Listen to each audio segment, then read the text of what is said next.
സദാശിവസമാരംഭാം ശങ്കരാചാര്യമധ്യമാം അസ്മതാചാര്യപര്യന്താം വന്ദേ ഗുരുപരമ്പരാം.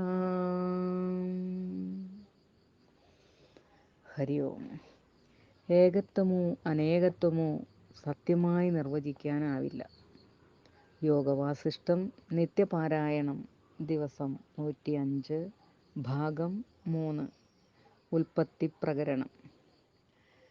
ദൃഷ്ടാദൃശ്യതയാ തിഷ്ഠം ദ്രഷ്ടതാമുപജീവതി സത്യം കടകസംവിത്തോ ഹേമകാഞ്ചനതാമിവ. രാജാവ് തുടർന്നു. മാമുനിമാർ അകത്തേതും പുറത്തേതും എന്നൊക്കെ പറയുന്നത് വെറും വാക്കുകൾ മാത്രം. അവയിൽ വസ്തു ഇല്ല. അത്തരം വിവരണങ്ങളെല്ലാം അജ്ഞാനികൾക്ക് മനസ്സിലാക്കാൻ വേണ്ടിയാണ്. ദൃഷ്ടാവ് അദൃശ്യനായി ഇരുന്നു കൊണ്ട് സ്വയം കാണുന്നു. അയാൾ സ്വയം ബോധത്തിലെ ഒരു വിഷയമായി തീരുന്നില്ലതാനും. ദൃഷ്ടാവും ദൃശ്യവും ഒന്ന്. ലീനമായ മനോവാസനകൾ അവസാനിക്കുമ്പോഴാണ് ദൃഷ്ടാവിന് ശുദ്ധ വസ്തുപ്രാപ്തി ഉണ്ടാകുന്നു. പുറം വസ്തുക്കളെ ഭാവന ചെയ്യുമ്പോൾ ദൃഷ്ടാവിൻ്റെ ജനനമായി. വിഷയി ഇല്ലെങ്കിൽ വിഷയം ഇല്ല. ദൃഷ്ടാവില്ലെങ്കിൽ ദൃശ്യവുമില്ല. മകനാണല്ലോ ഒരാളെ അച്ഛനാക്കുന്നത്.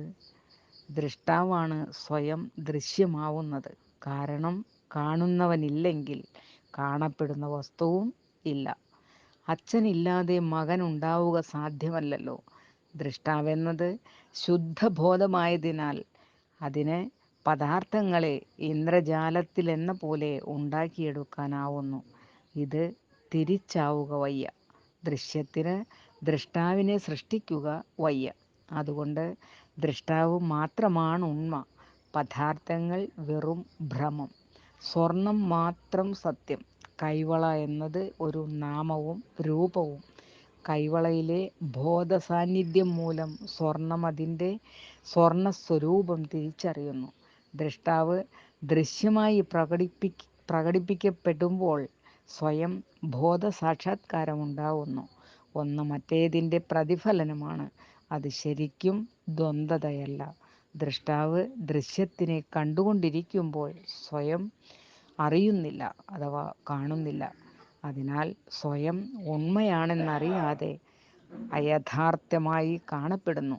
എന്നാൽ ആത്മജ്ഞാനലാഭമുണ്ടായാൽ കാഴ്ചകൾ ഇല്ലാതായി ദൃഷ്ടാവ് സ്വയം പരമ്പൊരുളായി സാക്ഷാത്കാരം നേടുന്നു. വിഷയം നിലനിൽക്കുന്നത് വിഷയിയുള്ളതുകൊണ്ടാണ്. വിഷയം വിഷയിയിലെ ഒരു പ്രതിഫലനം മാത്രം. രണ്ടില്ലാത്തയിടത്ത് ദ്വന്ദ്വത ഉണ്ടാവുക വയ്യ. ഒന്നേ ഉള്ളുവെങ്കിൽ ഏകാത്മകത എന്ന ആശയത്തിന് എന്താണ് പ്രസക്തി? ഇങ്ങനെ വിചാരം ചെയ്ത് ശരിയായ അറിവുണർന്നാൽ പരമവിജ്ഞാനമായി.